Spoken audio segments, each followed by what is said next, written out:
Baik, Assalamualaikum warahmatullahi wabarakatuh. Kita langsung saja ya. Untuk pertemuan 7 ini, materi sudah disampaikan semuanya ya kemarin itu, karena saya kira pertemuannya sampai 6. Nggak apa-apa, jadi untuk pertemuan ke-7 ini adalah mengenai review dari yang kemarin ya. Jadi untuk soal yang insya Allah akan diajukan di UTS-nya. Pertama nih tentang integrasi utama dulu ya, kunci pemahaman mikroekonomi. Jadi ini tuh berkaitan dengan keterhubungan dari tiga topik yang kita bahas di pertemuan awal-awal, yaitu teori perilaku konsumen, kemudian teori produksi, dan teori biaya produksi ya, teori biaya produksi. Nah, soalnya sendiri adalah meminta untuk dijelaskan bagaimana ketiganya itu akhirnya berperan dalam terbentuknya penawaran dan harga di pasar. Jadi yang harus disasar dalam penjelasannya itu nanti di jawabannya adalah apa yang ingin dicapai konsumen nih, dan bagaimana dia mengambil keputusan. Dan kemudian dari sisi produsennya, apa yang ingin dicapai produsen dan bagaimana produsen memilih kombinasi input. Nah, kemudian berikutnya bagaimana biaya produksi mempengaruhi keputusan output produsen. Nah, dan berikutnya bagaimana keputusan konsumen dan keputusan dari produsen itu bertemu dalam mekanisme pasar.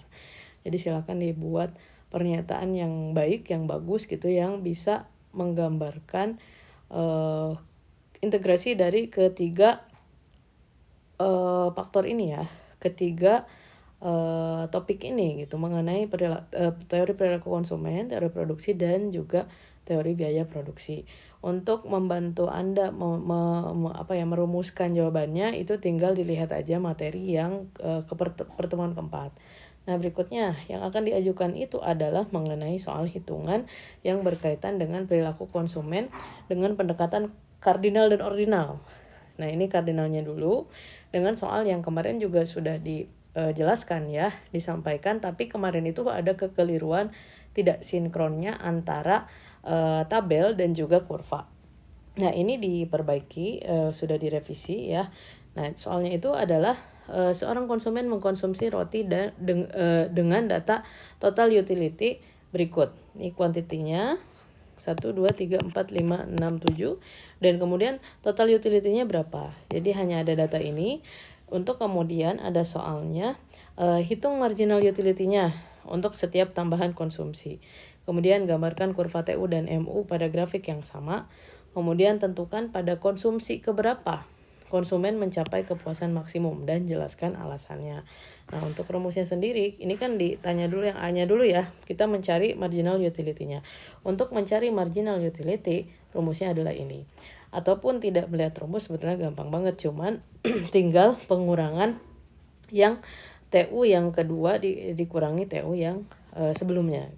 Nah, bisa dilihat di sini di konsumsi yang pertama total utility-nya 30, marginal utility-nya adalah 30. Biasanya konsumsi yang pertama itu adalah yang paling memuaskan. Nah, berikutnya seseorang itu mengkonsumsi roti yang kedua gitu. Total utility-nya adalah 55. Berapa marginal utility-nya? Marginal utility-nya adalah TU yang kedua ini dikurangi TU yang pertama. Hasilnya adalah berapa? 25. Kemudian berikutnya ketika konsumsi ketiga, total utility-nya masih naik 75. Dan kemudian marginal utility-nya berapa? Marginal utility-nya adalah dengan cara mengurangkan si TU yang ketiga, 75 dikurangi 55. Hasilnya adalah berapa? 20, dan seterusnya ya sampai ke bawah. Dan sampai akhirnya di konsumsi yang ketujuh, konsumsi roti yang ketujuh, total utility-nya tuh udah tetap, sehingga marginal utility-nya itu menjadi 0. 105 kurangi 105 adalah 0. Nah, kemudian diminta juga kan digambarkan grafiknya. Grafiknya mudah aja. Yang kemarin agak membingungkan, dan emang membingungkan karena si tabelnya dengan grafiknya berbeda. Nah, tapi ini sudah selaras ya. Ini sebetulnya tinggal masukin aja. Untuk kuantitas yang pertama dengan total utility 30 nih. Berarti ini kan yang total utility adalah grafik yang warna oranye, kuning ya. Dan untuk marginal utility-nya adalah grafik yang berwarna orange. Kita masukkan dulu yang total utility-nya ya. Yang TU ini adalah di kuantitas yang pertama TU-nya 30. 1,30. Berarti di sini ya titiknya sudah betul. Titiknya sudah betul di sini ya. Jangan yang ini. Titiknya sudah betul di sebelah sini untuk TU. Ya ampun. Nah, di sini. Kemudian berikutnya di kuantitas yang kedua adalah 2 dan 55. 55 ada di sini ya. Di pertengahan antara kita ulangi ya, ini titiknya kenapa pergi. Ini di TU yang pertama dulu, kuantitas 1, kemudian TU-nya adalah 30, berarti di sini ya. Kemudian berikutnya TU yang kedua dengan kuantitas konsumsi yang kedua itu total utility-nya adalah 55. 55 itu adanya di sini ya. Nah, berikutnya yang ketiga total utility-nya adalah 75 di sebelah sini. Dan berikutnya 90 ya yang keempat ada di sebelah sini, dan seterusnya tinggal dimasukkan aja. Nah, sekarang kita cek nih yang MU-nya apakah sudah betul. MU-nya adalah 1,30. 1 dan 30 sama, berangkat di titik yang sama. Kemudian yang keduanya adalah 25. 2 dan 25.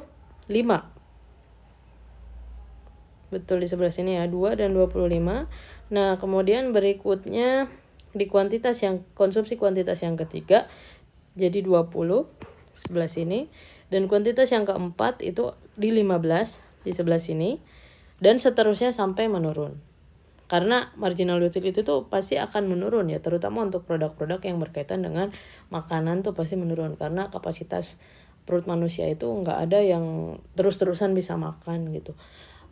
Dikonsumsi kesekian kalinya itu pasti akan menurun, akan berhenti malah ya kalau kebanyakan. Nah, sekarang kita kan diminta juga ya untuk ini kenapa tidak bisa di zoom out. Nah, tentukan pada konsumsi keberapa konsumen mencapai kepuasan maksimum dan jelaskan alasannya. Maksimumnya berapa nih? Berarti kepuasan maksimum tercapai pada kuantitas ke-7 karena si TU-nya berhenti bertambah meskipun konsumsi ditingkatkan. Di sini ya, di kuantitas ke-7 di sebelah sini nih. Oke, jadinya di sebelah sini. Untuk total utility-nya, mohon maaf. Untuk total utility adalah yang kuning di sini maksimumnya di kuantitas yang ke-7. Kemudian pada titik itu kebetulan MU sama dengan 0, marginal utility sama dengan 0. Di sini juga nih, jadi berseberangan gitu. Artinya tidak ada tambahan kepuasan dari konsumsi tambahan. Di sini kan ditanyakannya pada konsumsi keberapa sih konsumen mencapai kepuasan maksimum? Ya pada konsumsi yang ke-7. 105 sebetulnya 100 yang ke-6 juga sama, dia memperoleh kepuasan maksimum. Tapi lebih tepatnya itu adalah di TU yang ke-7 karena udah nggak ada lagi penambahan penambahan tingkat kepuasan atau si marginal utility-nya. Sebetulnya tanpa ada kurva pun di sini angkanya bisa langsung kita ketahui ya. TU-nya berapa yang paling maksimum ya, berarti angka yang paling tinggi yaitu yang berapa? Yang 105. Dan ini ada 2 ya, ada di kuantitas ke-6 dan ke-7. Tapi kalau misalnya bicaranya ketika marginal utility tidak mengalami penambahan lagi, maka yang kuantitas ke-7 lah yang menjadi nilai maksimumnya. Oke. Berikutnya kita beralih ke teori perilaku konsumen dengan pendekatan ordinal. Nah, untuk pendekatan ordinal ini agak berat ya dibandingkan dengan yang tadi kan cuma tinggal masukin aja, kemudian kita masukkan ke grafik. Teori perilaku konsumen juga sebetulnya gampang aja ketika kita sudah membuat kombinasi barang yang nantinya akan diplot ke grafik atau ke kurva indiferensnya. Nah, soalnya dulu nih, seorang konsumen membeli 2 jenis barang yaitu apel dan jeruk, X dan Y ya. Diketahui fungsi utilitas konsumennya itu adalah U sama dengan X dikali Y. Kemudian dan pendapatan konsumen itu adalah 24.000 untuk membeli si buah-buahan ini. Dengan harga apel yaitu 3.000 per unit dan jeruk adalah 4.000 per unit. Sehingga persamaan garis anggaran atau budget lainnya itu adalah 3X ditambah 4Y sama dengan 24. Itu dari mana? Ya dari atas itu kan. Karena si apelnya 3.000 dan jeruknya 4.000. Nah, kemudian yang instruksinya adalah tentukan beberapa kombinasi barang X dan Y gitu ya, dikombinasikan untuk tingkat kepuasan U1, U2 dan U3. Jadi kita diminta untuk membuat kombinasi barang dan mengelompokkan kombinasi barang itu sehingga barang-barang itu tuh masuk rentang kepuasan yang mana gitu. Jadi ada kalanya kombinasi suatu barang itu memuaskan seseorang, tapi ternyata kombinasi yang lain lebih memuaskan dia. Dan kombinasi lainnya yang berikutnya lebih memuaskan dia, lebih memuaskan dibanding yang kepuasan yang kedua. Jadi di sini tuh kita buat tingkatan utilitas 1, utilitas 2, dan utilitas 3. Nah, kemudian klasifikasikan kombinasi tersebut apakah visible atau sesuai anggaran, tepat budget line atau tidak visible gitu kan. Jadi untuk langkah yang pertama, kita memang nggak perlu memikirkan kombinasi barang yang tepat gitu, yang sesuai dengan budgetnya. Kalau kemarin kan kita langsung buat kombinasi barang yang sesuai dengan budget. Itu udah betul sih, cuman kita loncat satu tahapan. Karena kalau misalkan pertanyaannya ABC, kita lakukan sesuai tahapannya aja. Untuk untuk melakukan atau merancang kombinasi barang untuk yang poin A ini, kita nggak usah dulu mempertimbangkan masalah budget. Karena yang berikutnya kita justru harus mengelompokkan apakah itu sesuai budget atau tidak, dan kemudian akan terlihat di grafiknya kelompok kombinasi yang masuk ke budget line atau tidak. Nah, untuk lebih detailnya atau lebih jelasnya, kita lihat untuk jawaban yang pertama, untuk kombinasi barang. Ini untuk kombinasi barang bebas ya, nggak ada aturan pasti, cuman harus secara logis gitu. Jadi kita kelompokkan aja utilitasnya menjadi 3 tingkatan. Tingkatan yang pertama itu adalah nilai utility-nya adalah 4. Kemudian yang kedua itu nilai utilitasnya adalah 8. Yang ketiga nilai utilitasnya adalah 12. Kenapa nilainya semakin tinggi? Nilai semakin tinggi menunjukkan tingkat kepuasan yang semakin tinggi juga. Maksudnya 12 nilai kepuasan nilai utility 12 itu lebih tinggi dari 8 dan 8 lebih tinggi dari 4. Otomatis dengan kombinasi yang U1 ini konsumen puas. Tapi kalau mereka bisa mendapatkan yang di kelompok U2 ini, mereka lebih puas.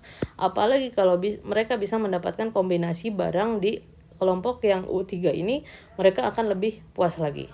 Jadi untuk yang A, kita hanya cukup mengkombinasikan berapa jumlah barang X dan berapa jumlah barang Y. Jadi untuk memudahkan, langsung saja kita tetapkan yang U-nya itu adalah nilai utilitasnya adalah 4 yang pertama ya. Berarti ya tinggal 1 dikali 4, kan ini rumusnya X dikali Y.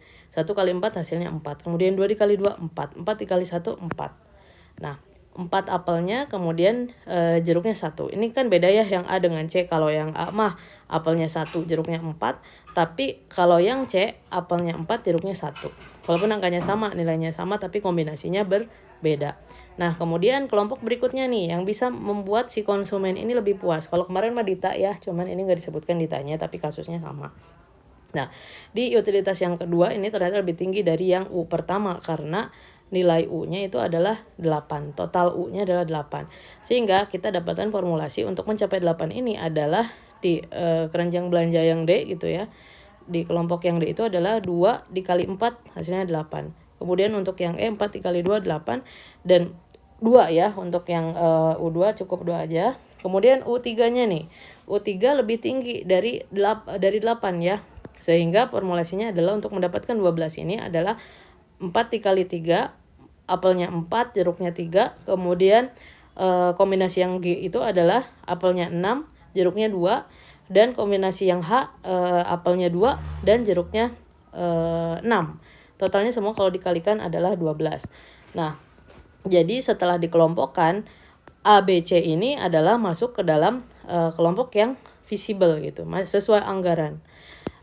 Dia puas, tapi rentangnya masih di bawah budget line, karena budget line-nya itu adalah 24.000 ya. Ini apel 1 3.000, jeruk 4 itu adalah 16.000, ini 17.000. Sedangkan anggaran Dita itu kan bukan Dita, anggaran si konsumen ini adalah 24.000 dengan 17.000, berarti dia menyisakan anggaran.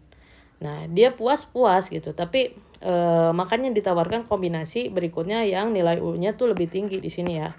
Nah, kemudian yang U-nya 8 ini dia ada di rentang visible juga, tapi masih di bawah budget line. Kemudian yang berikutnya juga sama ya, yang E ini juga utilitasnya nilainya 8, visible juga tapi masih di bawah budget line. Nah, kemudian yang ketiga nih, total utilitasnya 12, kombinasinya adalah yang F 4 kali 3 12. Ini tepat di budget line. Karena 4 dikali 3, 4 dikali 3, apel 3 ya, 4 kali 3 12, 3 dikali 4, 12 juga. 24.000 itu udah pas banget dengan budgetnya Dita, calon optimum nih. Tapi baru kelihatannya nanti di grafik budget line. Pun sama halnya dengan yang G dan H gitu. Tapi masalahnya dia kalau pakai kombinasi yang ini, dia melebihi budget line. Jadi jawaban untuk yang A ini kita jangan dulu mempertimbangkan harus pas dengan budgetnya. Kita bebas aja mengkombinasikannya seperti apa. Tapi untuk membantunya kita tetapkan dulu yang utilitas totalnya. Oke. Nah, kita langsung plot aja nih kan ke si grafiknya. Ini tinggal masukin aja yang dari tabel yang ini ya. Lalu kita namain gitu ya. Ini A, B, dan C gitu kan. C. Kemudian D, E, kemudian F, G, dan H gitu kan. Ini kan cuma tinggal dimasukin aja. Seperti contohnya nih yang A dulu ya. Yang A itu adalah apelnya 1, jeruknya 4. Yang A itu adalah apelnya 1. Ini kan jeruknya 4. Bener kan, ada titik sini. Nah, kemudian kita cek yang H. H itu adalah apelnya 2, jeruknya 6. Apel 2, jeruknya 6. Betul ya di sebelah sini. Nah, kita udah masukkan ya ke titik-titiknya ke dalam grafik. Kemudian kita tarik aja kurva indifference-nya. Nah, sekarang kita menjawab yang C ya. Gunakan grafik indifference dan budget line yang sudah disediakan untuk menunjukkan titik-titik kombinasi tersebut. Sampai akhirnya kita menemukan yang kepuasan maksimum yang bisa diperoleh oleh si konsumen ini tuh yang mana sih tepatnya. Nah, udah dimasukin budget line dulu ya. Budget line-nya kan adalah 24.000. Untuk menentukan budget line itu adalah kita harus mengetahui dulu kalau misalkan si konsumen ini membeli jeruk dengan 24.000, itu maksimum jeruk yang bisa dia peroleh itu berapa. Harga jeruk kan di sini 4.000. Berarti 24 dibagi 4 itu adalah hasilnya 6. Berarti ini untuk jeruknya maksimum konsumen ini tuh bisa ngebelinya di sini 6 jeruk. Nah, untuk apelnya gimana? Apelnya kan 3.000, berarti 24 dibagi 8, 24 dibagi 3 hasilnya adalah 8. Maksimum apel yang bisa dibeli oleh konsumen ini adalah 8. Sehingga langsung tarik garis aja, dan garis ini, garis yang titik-titik ini adalah budget line. Ini adalah batas anggaran yang bisa dikeluarkan oleh si konsumen ini untuk memenuhi kepuasannya. Tapi kan kombinasinya ternyata beda-beda juga. Setelah kita membuat grafik atau kurva indifference dan budget line, ternyata dari kombinasi-kombinasi yang bisa memuaskan si konsumen ini, ada yang bisa dia dapat, ada juga yang tidak. Yang bisa dia dapat itu adalah yang ada di titik-titik di bawah budget line ini ya. Berarti yang ini, yang ini, yang ini, yang ini, yang ini, dan yang F. Berarti banyak ya A, B, C, D, E, dan F yang masuk ke budget line. Nah, yang nggak masuk itu adalah yang G, yang tidak masuk itu adalah yang G dan yang H. Nah, sekarang di mana titik maksimumnya gitu? Titik maksimum itu adalah harus memenuhi setidaknya 2 syarat ya. Pertama, dia ada di budget line, dan kemudian untuk tingkat kepuasannya ada di grafik atau kurva indifference yang ketiga. Yang paling tinggi maksudnya. Ini kan U1 ya. Ini U2. Ini adalah U3. Dengan demikian yang paling maksimum itu adalah yang F. Oke. Nah, kesimpulan pemilihan nih, titik A, B, C, D, E adalah titik visible. Visible itu artinya masuk budgetnya dia ya, namun berada pada kurva utilitas yang lebih rendah. Nah, kemudian titik F menjadi pilihan optimal karena A berada pada utility level tertinggi di U3 ya, di sini. Kemudian tepat menyentuh budget line di sesuai anggaran ya. Ini di garis yang kuning, yang putus-putus itu. Kemudian tidak menyisakan pendapatan dan tidak melebihi anggaran. Pas gitu, jadi nggak ada anggaran yang tersisa. Dari 24.000 itu dia bisa memperoleh kombinasi barang yang bisa memuaskan dia.